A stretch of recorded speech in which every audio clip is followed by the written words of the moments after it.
hay una, digamos, polémica entre México y Estados Unidos y recientemente le entra a Canadá sobre este maíz transgénico, porque bueno, en un aspecto más ideológico en México están poniendo trabas a este intercambio comercial con Estados Unidos y ahora también con Canadá. Y bueno, de hecho hay especialistas en el tema que prevén que esta discusión escale en los próximos días, en las próximas semanas. Y precisamente para entender qué ocurre con este maíz transgénico, tomamos la comunicación con Luis Eduardo González Cepeda. Él es presidente de la Asociación Mexicana de Fabricantes y Formuladores de Agroquímicos. Luis Eduardo, ¿cómo estás? Muy buenas tardes, gracias por tomar esta comunicación. ¿Qué tal, Carlos? Buenas tardes y buenas tardes a tu auditorio y sobre todo por tu programa en el interés de este tipo de temas del campo. Y precisamente muchas personas están interesadas porque obviamente ha sido una nota relevante en días recientes. Y para entrar en contexto, ¿qué es lo que está pasando con el maíz transgénico, nuestra relación comercial con Estados Unidos? ¿Cuál es la postura que recientemente ha dado a conocer Canadá? Es decir, ¿por qué este tema es de especial relevancia?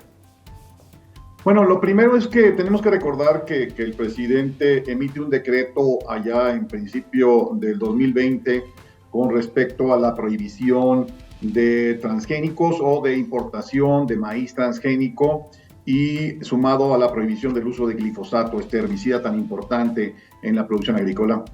Pero pues pasó el tiempo y llegó un momento en que Estados Unidos se desesperó y empezó a cuestionar la razón de este decreto. Primero cuestionando el hecho de que era simplemente una decisión unilateral sin ningún fundamento científico, hasta que puso un ultimátum a México en el pasado mes de febrero. El ultimátum era al 14 de febrero. México emite un segundo decreto corrigiendo el primero, en el que da permisos de importación, sí, o permite la importación de maíz transgénico amarillo solo para alimentación animal, pero aclara que queda prohibido el producto para alimentación humana, para las tortillas, etcétera, etcétera. En ese sentido, bueno, esto causa la intriga de nuestro vecino en el sentido de por qué los animales sí y la tortilla o el resto de consumos de maíz no. Y se esperó un poco, yo creo que se esperaron un poco tratando de que México tuviera, no sé, si la oportunidad de corregir estos errores. Y pues recientemente, incluso el día de hoy, aparece ya la noticia. Ayer mismo Canadá lo menciona como un hecho, el hecho de que también se monta en esta solicitud de Estados Unidos para revisar las razones científicas que pudiera tener México. El hecho es que pasaron 2 años y México no ha presentado ninguna razón científica para la prohibición del maíz. Y bueno, en este caso es el maíz, pero bueno, Estados Unidos también resulta ser un intercambio comercial muy importante y dicen, bueno, si me vas a prohibir el maíz, que yo te vendo, porque dices que afecta a la salud, demuéstrame cómo afecta a la salud y nos ponemos a platicar sobre el tema. Bueno, pues México no tiene información todavía y no creemos que lo consiga, puesto que hay atrás de esto muchos estudios, muchas empresas, muchos investigadores han hablado sobre las ventajas de los granos transgénicos. Y bueno, pues ahí se enfrenta la situación. ¿A dónde vamos a llegar? Eso puede ser interesante. Ahora, ¿se afectaría a los productores de maíz mexicanos? Porque también es parte de lo que plantea este gobierno, que es un poco cuidar a los productores mexicanos. En caso de que se llegue a dar este intercambio entre los países del TEMEC de maíz transgénico, ¿habría unas afectaciones en contra de los productores mexicanos? No, la verdad es que el maíz transgénico que se tiene el permiso o se pretende discutir la introducción es para consumo, no es para siembra. No estamos hablando de semillas transgénicas todavía, estamos hablando solo de maíz, o sea, el grano para producción de alimentos. Esto, harinas, mieles, jarabes, etcétera, etcétera. Entonces, son temas distintos. Hay otra discusión en materia del permiso de producción de maíz transgénico en México con semilla transgénica, que es otro tema, pero hoy por hoy el que se está discutiendo es la irracionalidad de una decisión unilateral. Y este alcance era previsible, es decir, ya el escalamiento entre las diferencias entre Estados Unidos, Canadá y México en materia de biotecnología no solo paran el maíz. Las cosas pueden ponerse mucho más difíciles. Recordemos también para tu auditorio que no solo se trata del maíz transgénico lo que existe a nivel mundial. Hay muchos cultivos transgénicos, hay algodón, hay soya, tenemos canola, tenemos arroz, trigo, hay muchos cultivos transgénicos a nivel mundial. Bueno, en México se discute hoy solo el maíz por el tema de soberanía, el tema de la cadena alimenticia del mexicano, etcétera, pero el mexicano no es tortilla. El mexicano son muchas cosas más que bien vale pensar en las repercusiones que esto puede tener. Prohibir el maíz transgénico para consumo humano, que lo suman al glifosato, este herbicida también muy importante, sin tener pruebas científicas, pues hace que nuestros vecinos se molesten un poco. En el caso del glifosato, ¿qué es esto y por qué también se le tiene tanto miedo?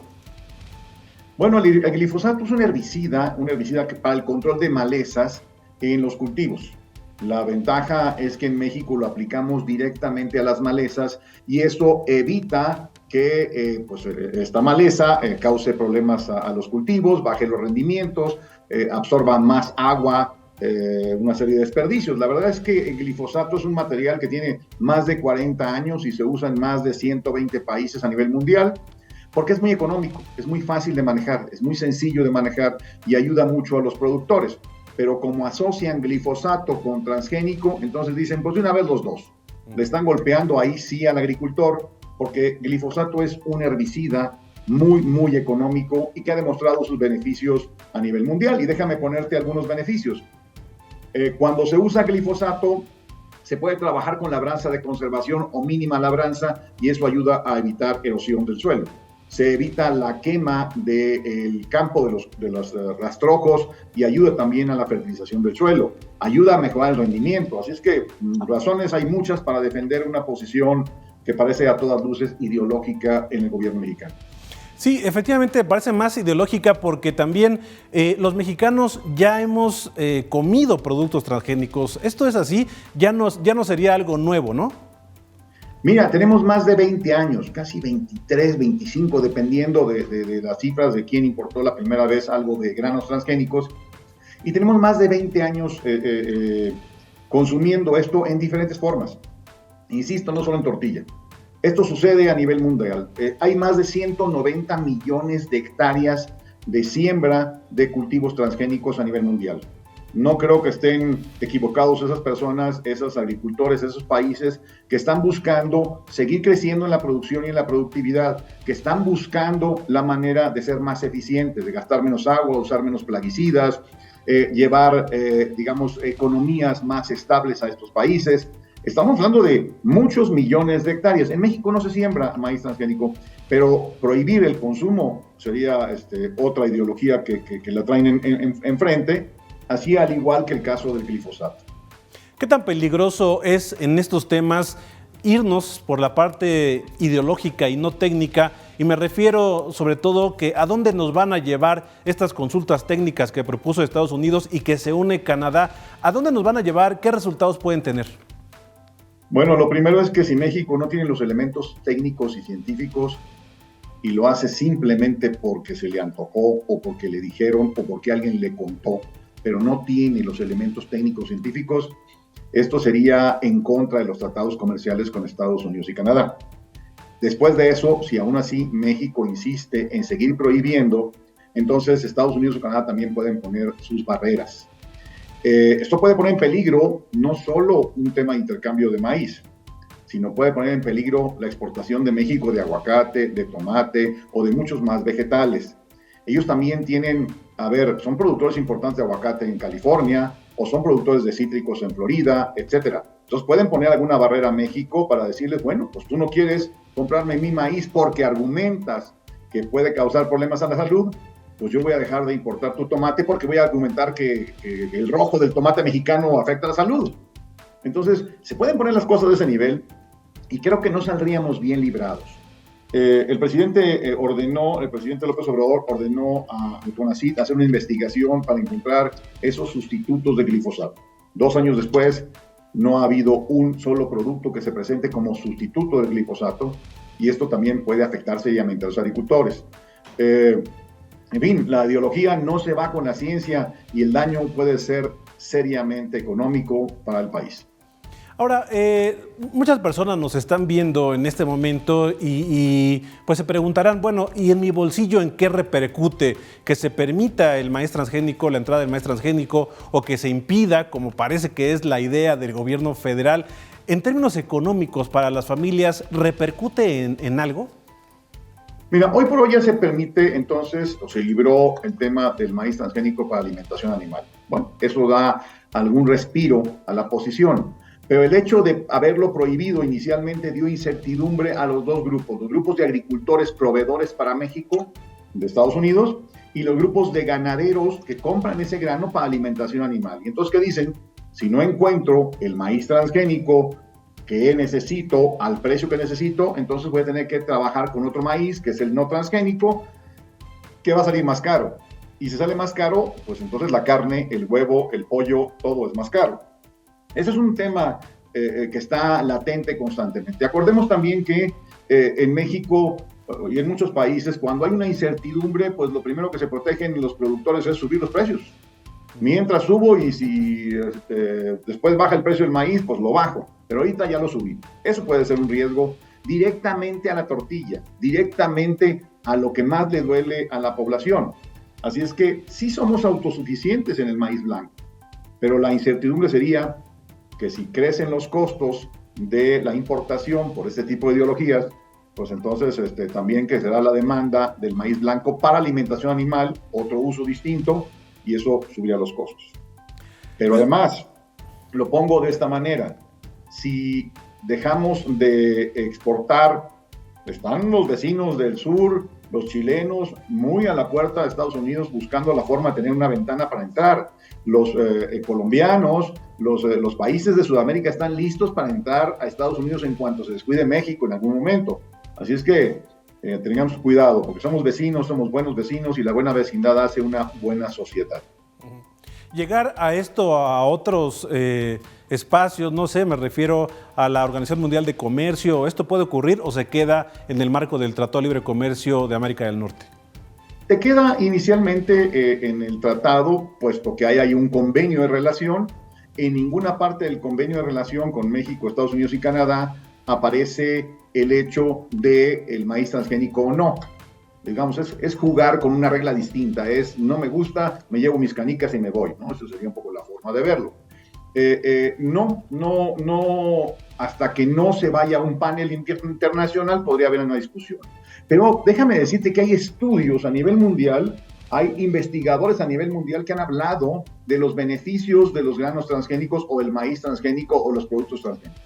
Pero en México no hay ningún estudio que diga lo contrario. Es decir, que asegure que causan daños a la salud. Entonces, ¿a qué estamos jugando? Es decir, si no lo tienes, pues es nada más por no querer. Esa sería un poco la idea. Y hay muchos cultivos. O sea, te estoy hablando que próximamente estamos viendo ya el arroz transgénico, la soya definitivamente. El algodón transgénico tiene gran ventaja. Se usan menos plaguicidas, porque está preparado para defenderse prácticamente de los insectos. Así es que del crecimiento. Luis Eduardo, por último, y no quiero dejar pasar la oportunidad, tú eres un experto en estos temas y hace un momento dijiste un concepto que ha estado en el discurso de la Cuarta Transformación, la soberanía alimentaria. ¿Es utópico llegar a una soberanía alimentaria? ¿Es populista? ¿Es demagogo? ¿O se puede llegar? ¿Tú cómo lo ves? Hay una obligación a nivel mundial de intercambio de productos y servicios. ¿Por qué? Bueno, porque somos buenos en algo y el otro país de enfrente es bueno en algo y cada quien es bueno en algo y esto nos obliga de alguna manera a tener estos intercambios de relaciones comerciales. México tiene la gran ventaja de estar en una zona subtropical o tropical y por lo tanto tiene mucha agua, tiene muy buenos cultivos y por eso exportamos frutas y verduras. La soberanía alimentaria no se trata, como lo han dicho algunos, de ser autosuficientes en todo. Se trata de ser autosuficientes en lo que podemos hacer y tener recursos económicos en los intercambios para poder comprar lo que no tenemos. Es bien sabido que en México tenemos muchos cultivos que no somos. Hoy quiero poner un ejemplo, el kiwi. Tenemos kiwi importado. Así es que, ¿por qué? Bueno, porque no tenemos suficiente producción en México. Y habrá otros cultivos más que importamos, o derivados de cultivos agrícolas que importamos. Esa es la verdadera soberanía alimentaria, el tener una capacidad de intercambio. El hecho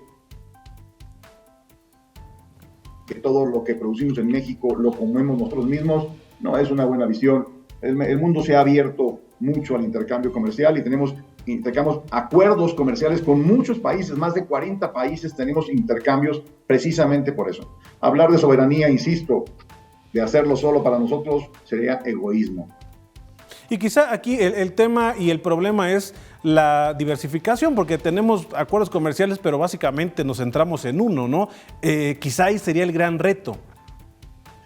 Mira, afortunadamente los productores de berries en México pues están creciendo mucho, no solo para Estados Unidos, se exporta también a Japón, aparte de Europa, algunos países asiáticos, se ha abierto también la exportación de berries a China, a Alemania, etcétera. Es decir, México es un proveedor de muchos países. El que más consume lo tenemos arriba de nosotros, afortunadamente, y esto nos ha ayudado a esa cercanía, a bajar costos de distribución.